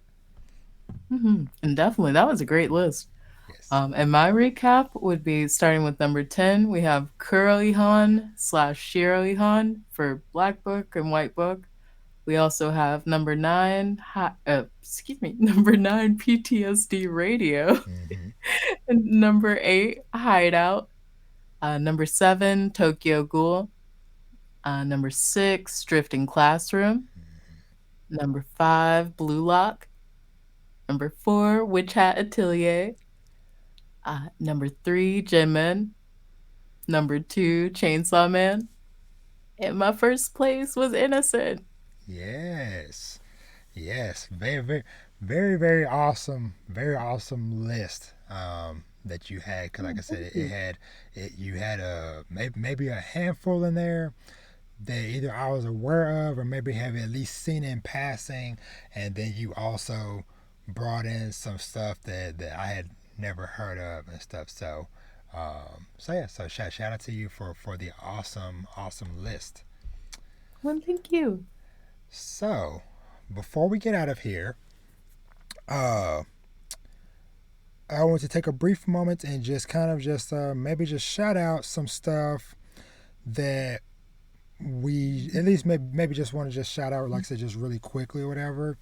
Mhm. There was also dope this year that didn't make our list for one reason or another, and I'm gonna go first and kind of quick with some of these. So Mhm. I'll just say, just in general, shout out to the series some of the series that I've been reading for years that are still that had like some really cool moments this year. One Piece. I'm always reading One Piece.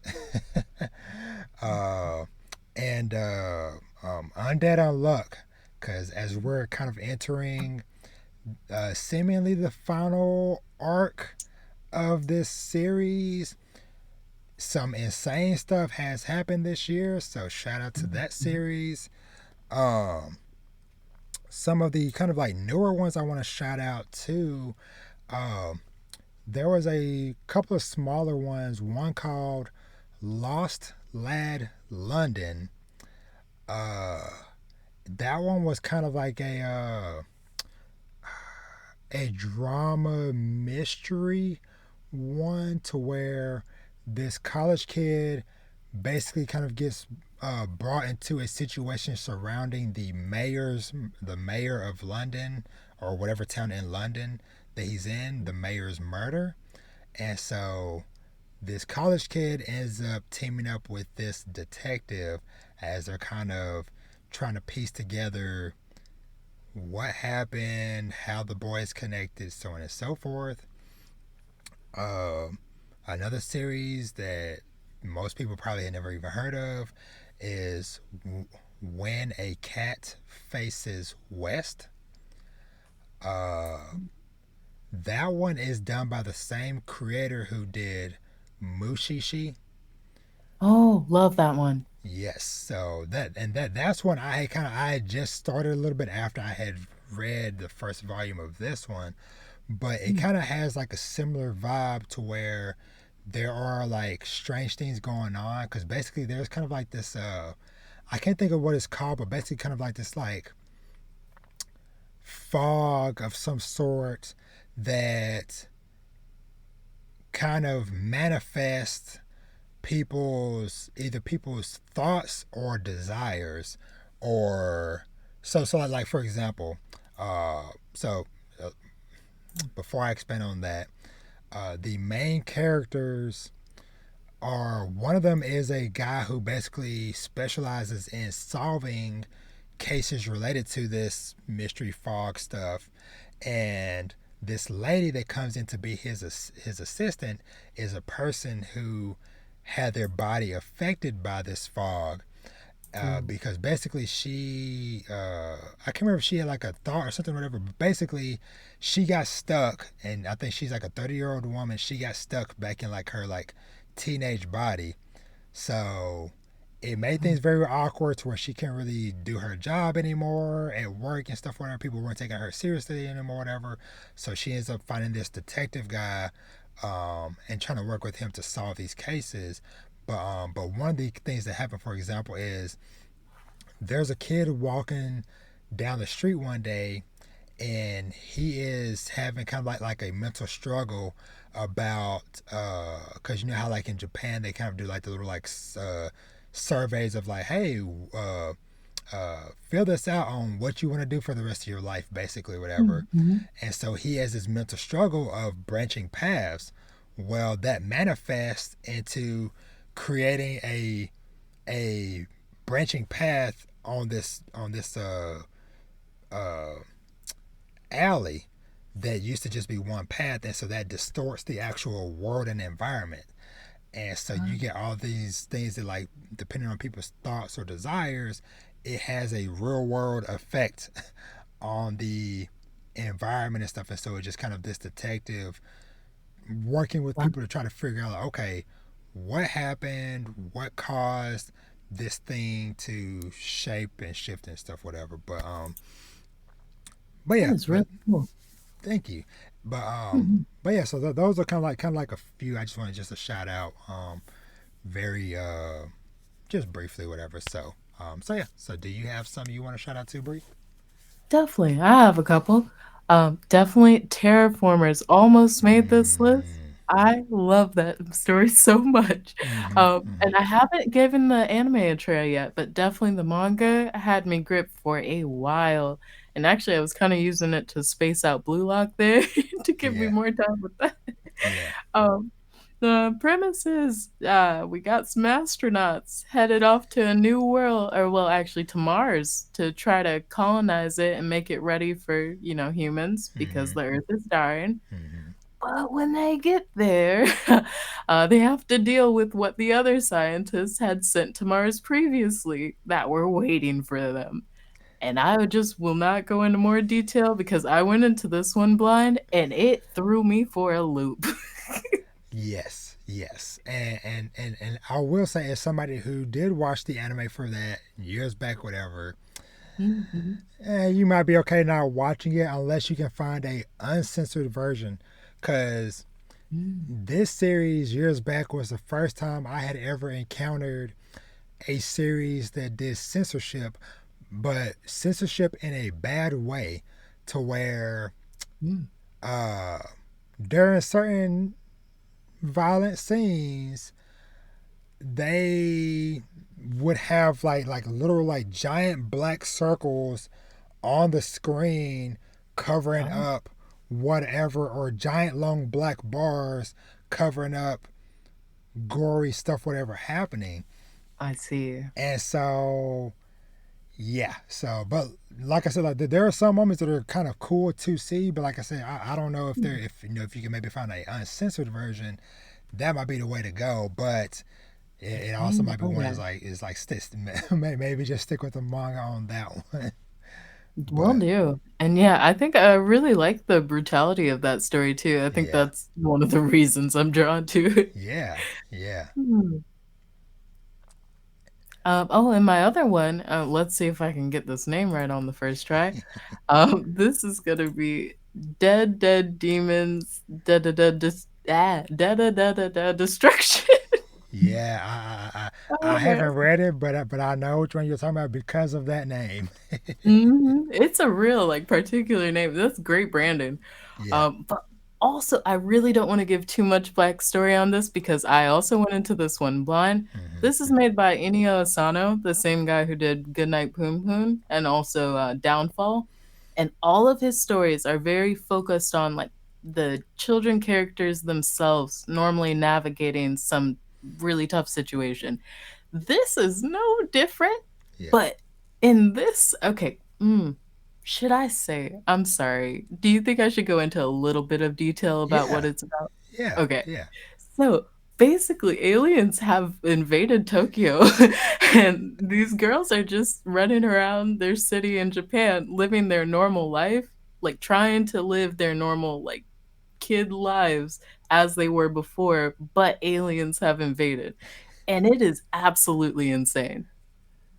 It definitely sounded like, cause like that is like the only thing I have kind of like loosely heard in passing about the Mhm. series and stuff, whatever, is yeah, it involved something about an alien invasion and stuff. So and plus, like on one of like the volume covers, you see something alluding to that or whatever. But Mhm. but yeah, this is definitely one that I have been interested in and checking out, because I know it's not like too awfully long. So Definitely not. yeah, And so it's really good. Inio Asano is so good at depicting just human characters and all of the flaws, all the good, into like just this yeah, beautiful, like almost poetry. Like I really love all of his characters so much. yeah. I had so I inflicted some self pain on myself with his stuff earlier this year, cause Mhm. you mentioned Downfall. So Mhm. in one sitting, I read Downfall and Solonin. No. Whoa, no. Did you have to like talk to a therapist afterwards? I recorded a very long podcast episode about both of those. Ah. And I feel like the universe knew what I was doing, because literally the day I was reading it, um, it started raining, Oh, I and see. it was raining very hard, because I'll never forget, I had read Downfall first, Mm. and I had heard, of course, good things about that. And Solonin is the other one I always heard about, but Mhm. I had never seen Solonin in person at the time, or whatever. And I happened to look at my Barnes and Nobles that's down the road from me, and they had a couple in stock. So Wow. I read Downfall, or actually, I might have maybe stopped reading. I put my bookmark in, got in my car, drove down to the store, and on the way back home, it started raining. It started raining heavier, Mm. and then my downward spiral into despair as Mhm. I finished Downfall, and then I proceeded to read Solonin, and I was like, "Why, Robert? Why did you do this to yourself?" Right? Oh, it But the they were despair is good. so deep. Like, Yeah. the way he just has of taking you there, no matter what kinda mindset you were in before. Yes. It's truly powerful. It's pretty crazy. Yes. And one other thing about him, which I'm trying to think, I think I remembered right.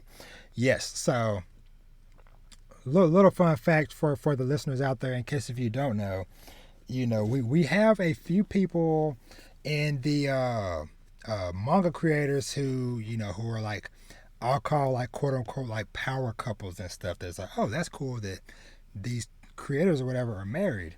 So of course, Mhm. one of the most famous ones most people know is Togashi, the creator of Hunter x Hunter and Yu Yu Hakusho, is married to the creator of Sailor Moon. Mhm. I found out like a few months ago that that Dead Man Wonderland is co-created by a husband and wife pair, which I did not Mhm. know about. And the reason why I'm bringing that up is because Inuo Asano, hopefully I think I remember correctly, he is married to another mangaka, Akane Torika, who she also does psychological thriller series like Sensei's Pious Lie. Wow, I had no idea. That's amazing. Yeah, so despair in the household. Mhm. Yeah, oof. I hope they got, like, a lot of levity, like, they're just watching really nice, fluffy TV shows. I know. Hopefully so. But yeah. So sorry for the derail on that. Did you have anything else you want to say about that series or anything else you wanted to shout out? Oh, nope. Now I'm done with that, and no derailing, it's fine. Alrighty. So yeah. So I think that's pretty much gonna do it. For our discussion today with our top tens and stuff. And uh, so yeah, so this has been super fun. Thank you so much for coming through and for joining me, Bree. Oh, thank you for having me. This has been so much fun, and I just really appreciate you letting me be on the podcast. Yes, yes, for sure. And we'll definitely probably have to do more stuff in the future as well. Because like I said, you're always reading the good stuff. So we'll Well, definitely thank probably you. have to circle back at some point to maybe even have maybe like a deeper discussion maybe about a certain series or something whatever in the future. So Mhm. what was oh, okay, so looking ahead to stuff that might be on the horizon for like next year or whatever, or honestly maybe even something that's on your radar but you just haven't gotten to. um do you have maybe any particular series that you kind of have your eyes on of like, okay, that might be uh soon on my radar that you want to read or check out?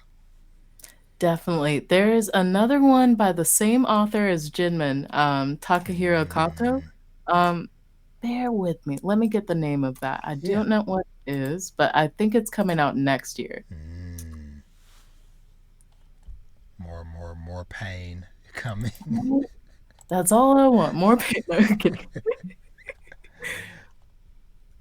Let's see. Found it. And bear with me, it may not even have a translation yet. I'm still looking. Yeah. Yep, nope, it's just Gaijus no Futari right now. And I will send you the link for this. Alrighty.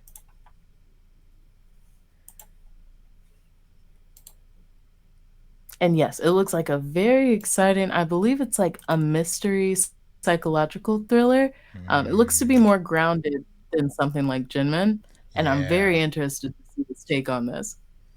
Yeah. Yeah. I think.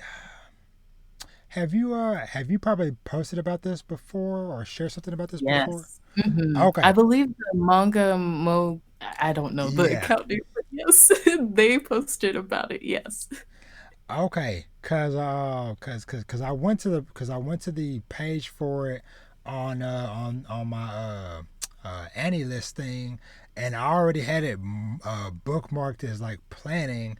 So Mm. I was like, you did probably you had to be involved in in that, Mhm. cause otherwise I probably wouldn't have uh known or came across this. So okay, cool. I see. Yes, I'm very excited for it. Anything similar to Gym Man I can get my hands on, I'm down for that. Yes. Alrighty. So with that being said, we're gonna wrap things up. So before we go, uh, Bree, if there is anything you want to plug, as far as like if you want to plug your social media handles or anything that if you want people to follow you, um, Okay. and Um, if there's anything else you want to promote or whatever, now is your time. oh, and thank you, and I appreciate you let me have the floor for this. I don't really have anything to promote, but you can always find me talking about manga and just about anything else on Twitter. I'm at Breebles. That's BreeBlz. Awesome. And yes, and y'all definitely make sure y'all go check out Brie, go follow her, so y'all can also be in on the loop of all the dope and interesting manga that is out there. And so as for myself, y'all know it's your boy Rob, aka Dad Needs to Talk. You can find me everywhere at Dad Needs to Talk. Uh, Make sure if you're watching the video version of this, make sure you subscribe to the YouTube channel. And if you're just listening to the audio version, make sure you're following the podcast on wherever you get your podcasts at. And thank y'all so much for listening and or watching this episode. This has been so much fun, and this year in general has Mhm. been filled with so many amazing manga to read, and looking ahead at 2023, there will be even more amazing manga Definitely. to read. So make sure y'all keep y'all's eyes peeled and ears open, because I will definitely be talking about them as they come up. But to wrap things up, as I always say, treat yourself to something nice, read some manga, watch some anime, play some video games, and live your best life. And with that, we are out of here. We will catch y'all in the next one. Bye. Bye.